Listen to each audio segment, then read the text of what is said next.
Hi, and welcome back to the Head Moto Storytime Podcast. I'm Andy, and I have a lot of old motorcycles.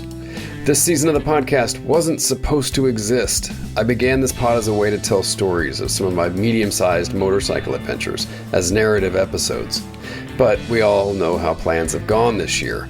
So the first 8 episodes were a series of conversations, ultimately leading to a bug-out/motorcycle delivery across the country during a pandemic. If you haven't heard them yet, you should, though I honestly don't know which you should listen to first. It may not matter. Anyway, I meant for this episode to stand alone, but as I said at the beginning of the season, every adventure begins with a conversation. So with that, I'll get to it. Please enjoy. Everything is okay.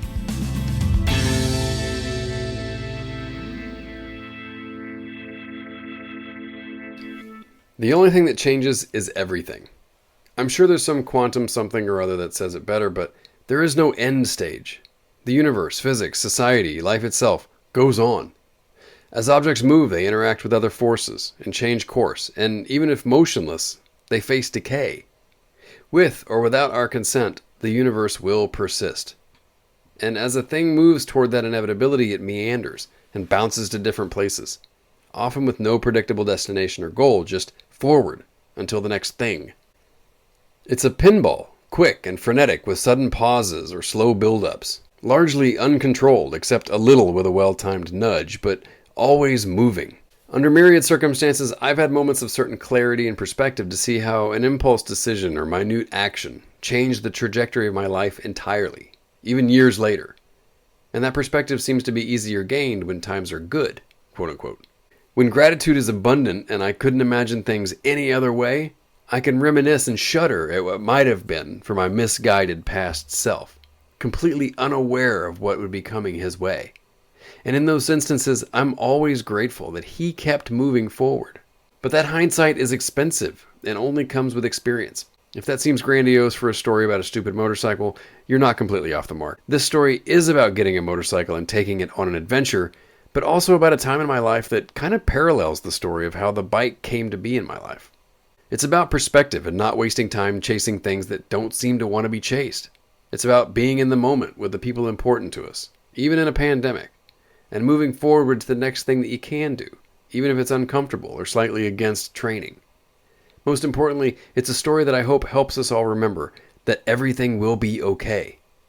This story is about a pair of Moto Morini 3.5s, a 350cc V-twin Bologna icon.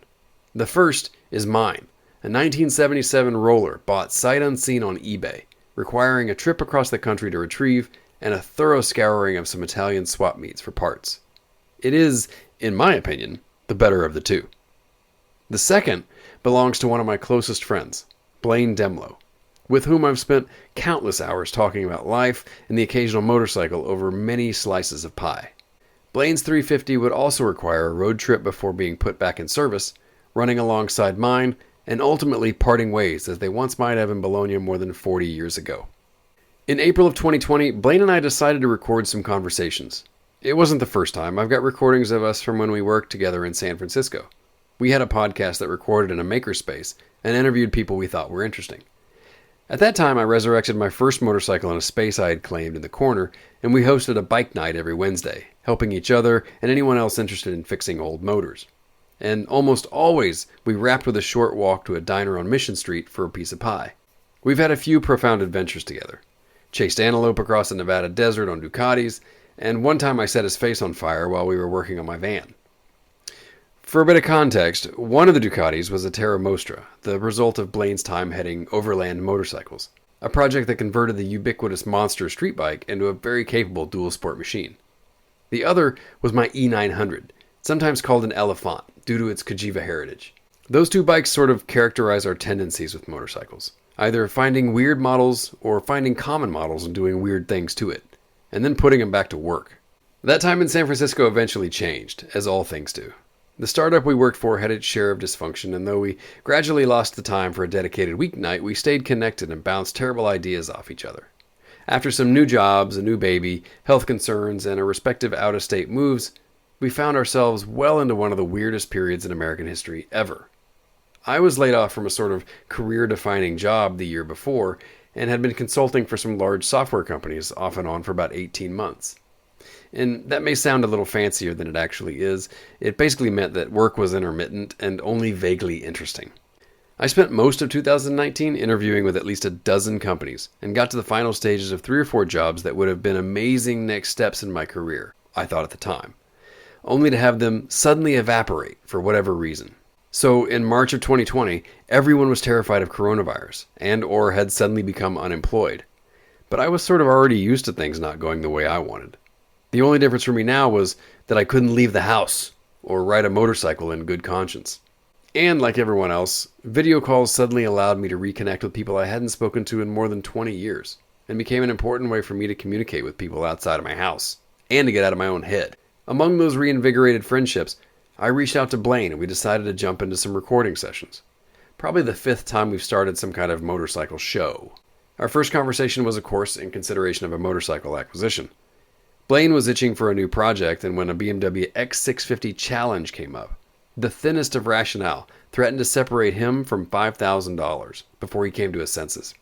The opportunity to thumb nose at the BMW community by riding a black sheep of the brand's lineup seemed a little frivolous, and we moved on to other topics, including his envy of my Moto Morini 3.5, a bike that's been on his dream list for years and is just rare enough that he might be willing to play at least a passive part in my demise, should the opportunity come up, betting on the chance that my wife would just let him have it. And also in April, as it happened, a member of my wife's family here in Seattle decided this new downtime would be a perfect opportunity to practice riding on some dirt bikes to eventually become comfortable on her first dual sport motorcycle. Now, the only thing that comes close to the excitement of buying myself a new motorcycle is helping someone else buy theirs. So my daily searches expanded in range and criteria until we found, oddly enough, a BMW X650 Challenge in Sacramento. Interesting that this stepchild BMW model would appear for the second time in an unrelated conversation within a week. Further, before she took receipt of the Beamer, she wanted to practice riding before she got down to the business of practicing riding. She's an engineer, and we suspect a potential quote-unquote BMW person. So when I let her borrow one of my smaller bikes to get more confident, I found myself with some available room in the workshop. Not much room, mind you, but enough that when a Moto Guzzi T3 suddenly came up for a good price, the time-space-money equation filled out enough that I justified my first motorcycle purchase in a pandemic. And the seller was going to deliver it, and that never happens. So as we very awkwardly, socially distantly unloaded and schlepped my new 850 into the garage, the seller saw my horde of bikes, and at the front, my Moto Morini 3.5. Which reminded him, his neighbor was selling one just like that. And as it happens, this impromptu transaction made me late to my scheduled call with Blaine, and he pouted and poked holes in my decision to buy the Guzzi until I shared with him my new Morini lead. Now, there's more incident to that story, but I eventually purchased the bike on his behalf, and we began planning an irreverent meetup to deliver it and play out some docket of boyish activities, ultimately just to get some pie. However, for me, those best intentions were suddenly overshadowed by a culmination of events. An annoying breathing issue gradually escalated into a diagnosis of asthma, and my ego was given a good resizing with yet another rejection for a job I had spent weeks interviewing for. At that point, I knew better than to put a lot of value on expectations, especially given the previous year, but the gig was with a team and a company that I had worked with before, so it stung that much worse. And suddenly, with no immediate job prospects and a shortness of breath, the urge to bug out was made very real. Our goal of finding the best pie in Utah, however, suddenly seemed petty and unjustifiable, which is saying something, because we've gone a lot further before for less reason than that. I needed to accomplish something. The work I had managed to get was so abstract, mostly building slides in PowerPoint, and I was chasing those projects near constantly. To restart the process of job seeking seemed like walking downhill and pushing up a big rock, again. The first and only thing I could think of was going to Oklahoma. I know, right? See, my mother had inherited a house from a great uncle a few years ago, and while a bittersweet piece of fortune, she was looking forward to spending weekends in a quiet neighborhood, just a couple hours drive from the busyness that Dallas had become. She would eventually retire and take up full residence, but in the interim, some landscaping and a fresh coat of paint didn't seem too big for a weekend of work here and there. But like all projects, once you dig in, you start to find bigger and bigger problems that need addressing.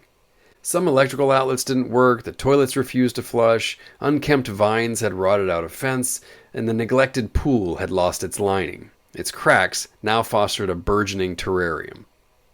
Rain and moss had not done the outside doors any favors, plus my uncle's reclusive cat had left its mark in various parts of the house before it departed, which is super fun on hot days, I can tell you. I had intentions of addressing as much of these things as I could when we went for Christmas, but inevitably, eating and visiting trump any real housework, especially in winter. I tried corresponding with local handymen, electricians, and plumbers, but coordinating their timing from Seattle was impossible. Work, school, and a misunderstanding of priorities made it seem like a lost cause. But at this moment, I felt pretty useless where I sat. The process of getting another interview would take at least another 2 weeks, and in the meantime, I would be a big ball of agitation and grumpiness. But any effort I put out seemed to never pay off, and in short, I didn't want to play anymore. My daughter, in the last weeks of the now remote school year, pestered me for attention, and I'd snap. My wife asks a pretty pedestrian question, and I reflex to defensiveness. Plus, I couldn't breathe. Even after a COVID test ruled it out, this weight on my chest would not lift. And what's to say here about a false negative? Everything seemed to be stacking up, and despite my normal ability to adapt, I couldn't muster a shift to optimism for anything. And again, the only thing I could think of was going to Oklahoma. With my wife still working, I would need to take my daughter. And maybe we could both have a little bit of the summer, as I remembered it.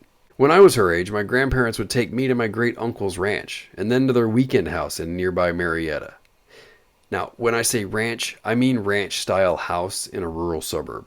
And by weekend house, I mean single-wide trailer on a lot in a retirement country club village.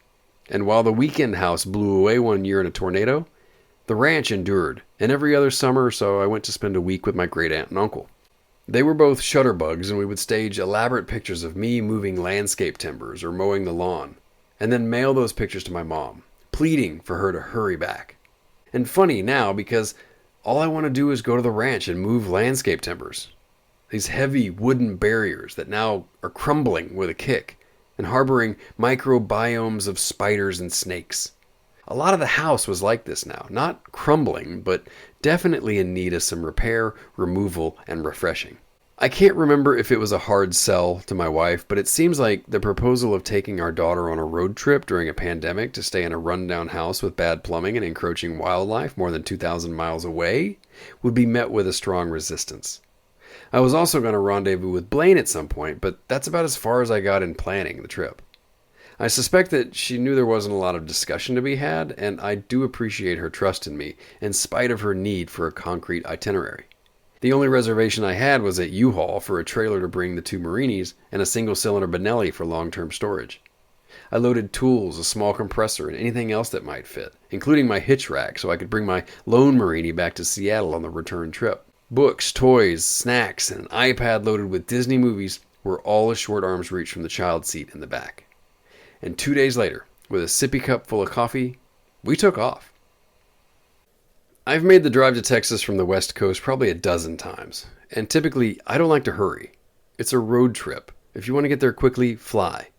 The extra space in the car is super convenient for impulse purchases, so every time I stop for gas or a potty break, it's an opportunity for a quick Craigslist search to see if any parts or projects may have come up since we left. And as I usually make the journey during winter, patience is the best precaution anyway. But not this time. While I can report that the middle of the country is beautiful in June, we only stopped for gas, grub, and getting some sleep, combining them wherever possible. 10-hour days of sitting and steering, with deep conversation about the particulars of each of the little ponies. Midnight check-ins at the finest of choice motels, and lots of tacos, because 3 days of hamburgers is too much. Each of our stops, however limited, became increasingly stressful. I realized I was super anxious about wiping, sanitizing, and distancing. And as I drove further east, the general population seemed anything but. I'm not normally uptight or stressed out about world events, but at that point in the pandemic, we didn't know what the actual facts were. And as much as I tried to chill out, the reality was that if we did somehow become infected, there would be no way of knowing for up to 2 weeks. So not only was my daughter and my health on the table, but my mother and my grandparents as well. if we were to go to visit. Every time we got out of the car, it was a ritual of gloves, mask, wipes, spray, constantly vigilant and registering the people around me, what I touched, where the kid was, and what I had already wiped down. At exactly 12:48 on the second night, as my daughter was sprawled out on the blanket that I had laid on the hotel bed, it occurred to me that I didn't wipe down the headboard, and I had to laugh at how insane and neurotic I was being, but again, I had to assume it was justified. And on the third evening, as my daughter was sleeping in her car seat, surrounded by a chaos of activities and toys, we rolled into the ranch's dark driveway and opened the back door to be punched in the face with warm, stale, ammonia-tinged air. What the hell am I doing here?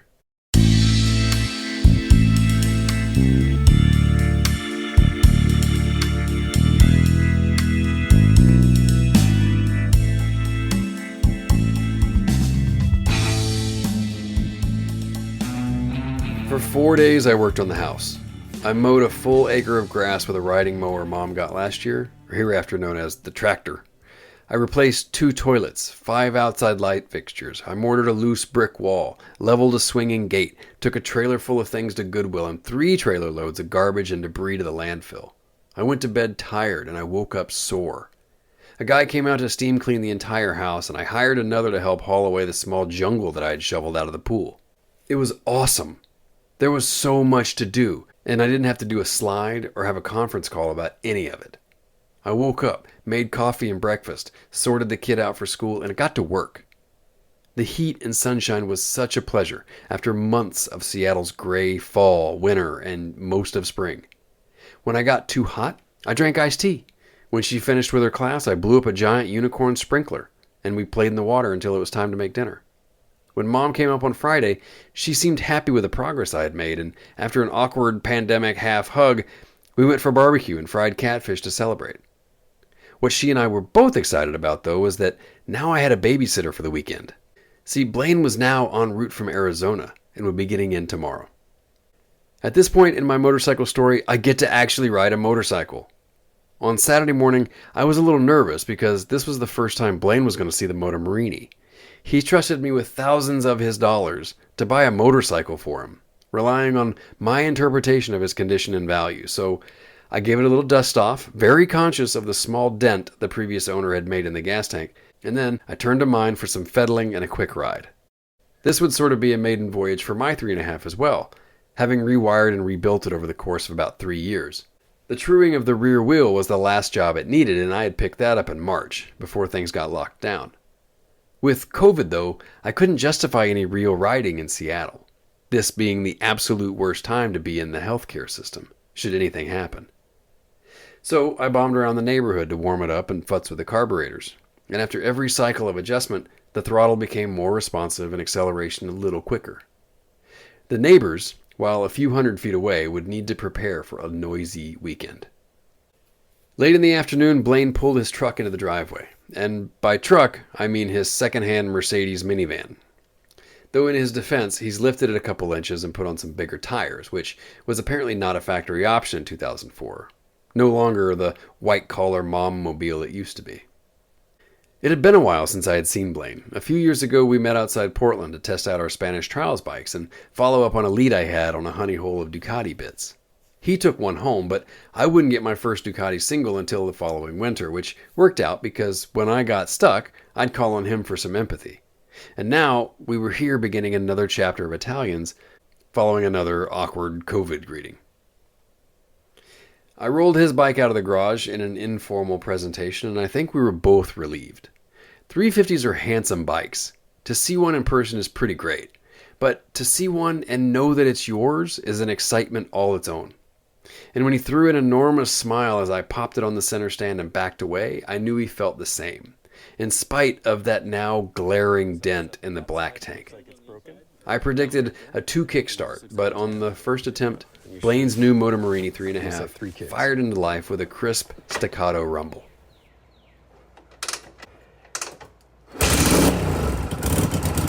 That was all right. After some poking and prodding, we decided the only way to find out how it rides would be to find out how it rides. So Blaine hopped on and made it all the way to the end of the driveway before making a U-turn. The excitement had almost gotten the better of us, so we took a beat to get our gear on. For anyone doing their first shakedown ride, we offer the following advice. Start with concentric circles around your tool bag. My experience says that the severity of a breakdown on a maiden voyage is directly related to the distance from the tool needed to correct the issue. With that in mind, we did some quick accelerations around the neighborhood. Luckily, the only thing that fell off was my lighting control cover. A small piece of pressed sheet metal that I considered a worthwhile price to pay for the vigor that my Marini seemed to suddenly muster when we opened it up on the farm road headed into town. When I looked back and didn't see Blaine, I suspected his luck had run out in some way, but as he finally caught up, I saw a small glint in his hand. My control cover wouldn't be sacrificed after all.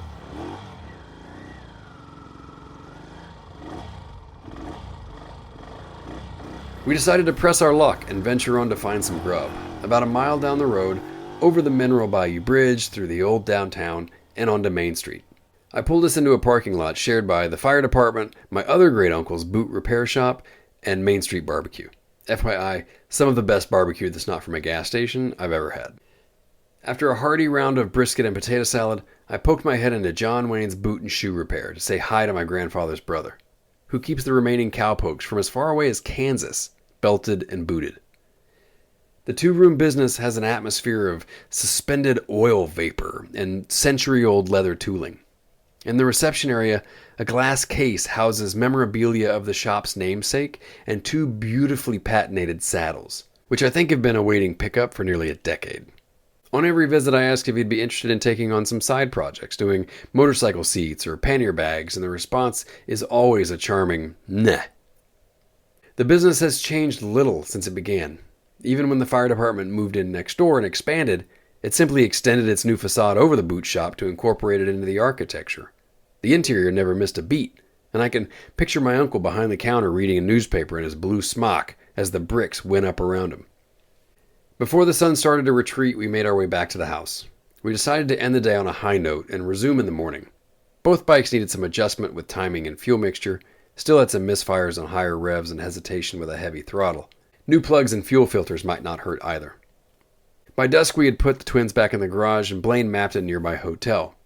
I felt weird that thousands of miles from our homes, one of my closest friends is leaving my family's house to stay in a hotel.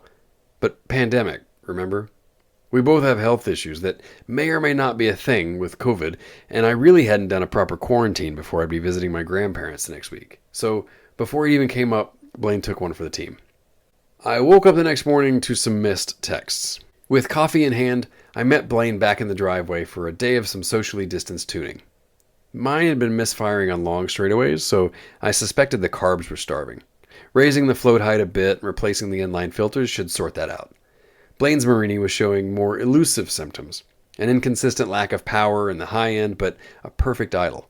It could be anything from jetting or fuel mixture to an ignition issue with timing or spark quality. Some advancing seemed to help, but when Blaine asked where the hose was, I was confused. See, as I was getting the float needles sorted, he had scuffed and bondoed the dent on his tank, and this was clearly the aspect of the motorcycle that worried him the most. To his credit, he had it wet sanded and touched up with a strip of tape and my daughter's finger paints by the time I got the fuel system back in place. And it kind of looked great. His next objective was to convince me that we needed to trade seats. His saddle was a cafe style with a rounded hump at the rear, while mine was the flatter Strata type. I swapped him over to see how it would look, but with absolutely no intention of trading, half humoring and half taunting him. His effusive praise of mine's potential new look fell flat. We both knew it wasn't going to happen. To test his new racing stripe, we decided to strap on some tools and give it a proper ride. So, coming out of the ranch, we took a left, away from town. I rode in front so we could get a good look at the perfect visual balance that my leather Strata seat created. Rural Oklahoma is pretty fantastic for riding smaller motorcycles. The interstates are great for cruisers and leader bikes, but the farm-to-market roads and two-lane highways woven throughout and connecting the small towns usually feature straights that are just long enough to get up to speed before sweeping curves. The flat farmland terrain provides great visibility in the tight spots, and there's no traffic. Admittedly, I haven't explored much of the area outside Durant. My trips have usually been so brief that the only real recreation to be had was within walking distance of the parking lot I mentioned before. And of course, as a kid, I was shuttled around for whatever errands there were, but for this excursion, I was just going to count the lefts to find our way back. After a couple miles, we turned down a spur to find a shady spot for some further tweaking, but as we continued, the density of the woods on the left side of the road suddenly thinned, and I saw a driveway with a very familiar signpost. Suddenly, I was 11 years old, and I knew exactly where we were. I stopped as fast as my drum brakes would let me and circled my finger in the air to let Blaine know I was going to turn around. The sign read, Durant State Fish Hatchery. Not a grand cultural icon or anything, but in this long-standing campus of buildings, my great-aunt worked for her entire career. And I can remember this location on my uncle's list of daily stops, which almost always ended at the Brahms for a pint of ice cream and a box of pecan sandies. We pulled in the driveway and sat for a bit before realizing the nuance of what might be considered trespassing and continuing on. In an Oklahoma June, the only way not to bake in a helmet is to keep riding or find shade. And in the next crossroad town of Armstrong, we happened on a picnic shelter that would do for further fettling. We repeated this cycle of ride, stop, tweak a couple more times, but those few twists of an Allen wrench woke my 3.5 up further, to what would likely be the best it was going to get. While the racing stripe did help, the new Marini was having trouble keeping pace. We decided to trace our path back to town for a late afternoon snack and coffee. There's been a bit of a renaissance in the area, and some of the older architecture in downtown has been claimed and restored. One enterprising couple converted a pre-war building into a coffee house. And the building is cool, but really, the decision was made because there's a space in front so we could park the Marinis and look at them, while enjoying pastries and solving the country's manufacturing crisis with our amazing ideas. As we talked, we had to acknowledge how strange it was that we were even here in the first place. 2 months prior, our intentions were pretty limited. Record a weekly conversation and see where it goes. That first session tipped a domino that would lead to a few different surprises and decisions, ultimately putting us in a town I never thought I'd have a relationship with as an adult. The segues were pretty missable, but looking back, this year has been characterized by massive changes in perspective around what we think we want and need. If the only thing that changes is everything, then why would anything be off the table as a possibility going forward? Apparently, the only thing required to completely shift one's personal paradigm is the willingness to be wrong about everything. If only the people around here knew the massive concepts we were dealing with. Our day ended soon after, while the light was still good, and after taking the long way back to the ranch, we prepped Blaine's Marini for transport on the back of the Barbie wagon. I could tell Blaine's enthusiasm for his new motorcycle had waned a little, and I was bummed that we couldn't get it to run with more zhuzh. I didn't know if it was the bike itself, or if his idea of the mark was more vivid than reality. Mine seemed spirited and awesome, but I tend to be impressed if something just idles. So I suggested he take mine for a spin to compare, and 15 minutes later, he returned with the massive smile that we were after.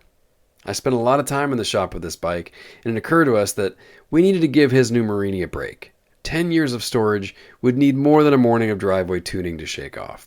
But selfishly, it felt good to have the affection I have for my 3.5 validated by an outside party. Most of my motorcycle projects have a finish that only a father could love. If hellos are awkward in a pandemic, goodbyes are worse. A big hug is the natural thing to do, but when you can't do that organically, it becomes glaringly obvious that you both want to. And then it gets weird. So these days, the odd gesture of bumping elbows has become loaded with very complicated meaning. And with an Italian on the back and a box of parts in the passenger seat, our brief adventure concluded. I stayed in Durant another full week, working on everything I knew how to fix and Googling the things I didn't. I felt better about visiting my grandparents, so we drove down to Dallas for an early dinner on a patio somewhere before retreating back north of the border. I rode the Marini into town a few times for no good reason, and then took the other bikes I have stored there out for some exercise when my mom came back up. The town of Blue, Oklahoma was a few miles east, and the high school my grandfather attended was still there off the main road. I have a Moto Guzzi T5, an Italian police dress that someone imported from Milan. And the irony of riding a police bike down a road that my great-uncle once cruised as a highway patrolman isn't lost. Plus, the thought of riding a blue bike to Blue, Oklahoma was sort of dad joke funny. And of course, I chased a classified ad about a motorcycle. A Montesa 246 sprang up for a great price, about an hour away, and the seller was quite a character.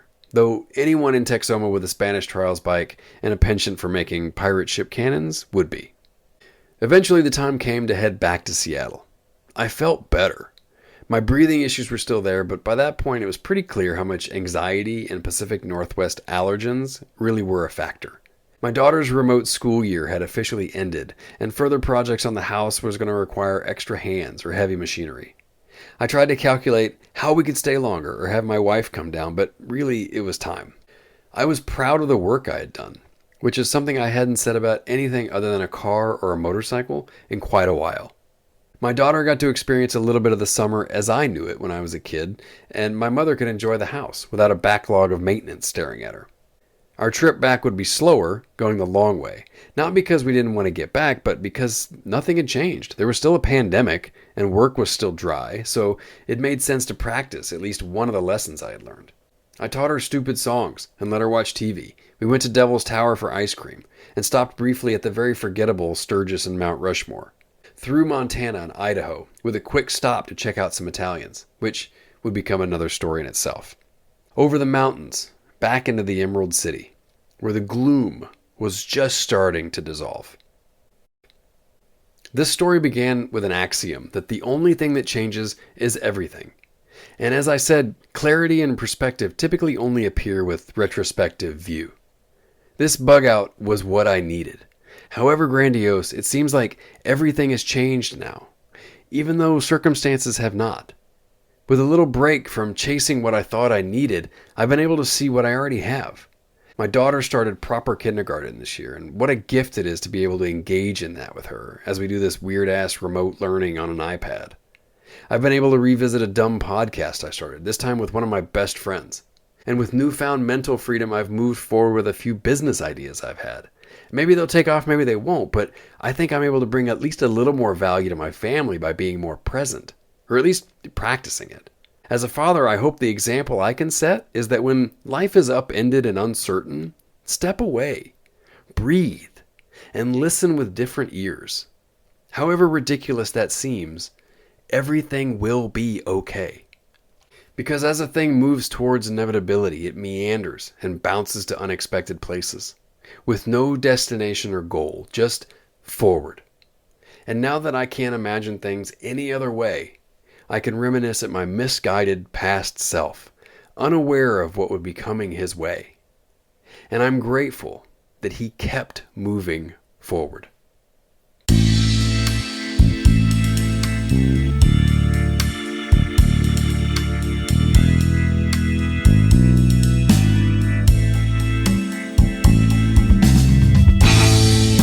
And there you have it. I hope you enjoyed this season of the Hole in the Head Moto Storytime Podcast. I didn't intend to do it in this serial format until it was pretty clear that that's how it was shaping up. Blaine and I have continued our conversations and have made a few ridiculous purchases since. But our Marini saga isn't over. As of the release of this episode, after 12 weeks of top-down post office ineptitude, Blaine has received a custom-fitted ignition unit from Sweden. No updates on the seat change yet, but I'm sure he'll dust off his sewing machine soon if he hasn't already. And at that point, we'll begin to seriously consider logistics to find the best pie in Utah. Stay tuned for those updates and more, but in the meantime, I do appreciate you listening. Let me know what you think of Everything Is Okay. Get at me on Facebook and Instagram. I'm at Hole in the Head Moto. Also, subscribe, maybe leave a review on whatever platform you use to listen. You can also check out our website at holeintheheadmoto.com. So until the next one, I'm Andy. Take care.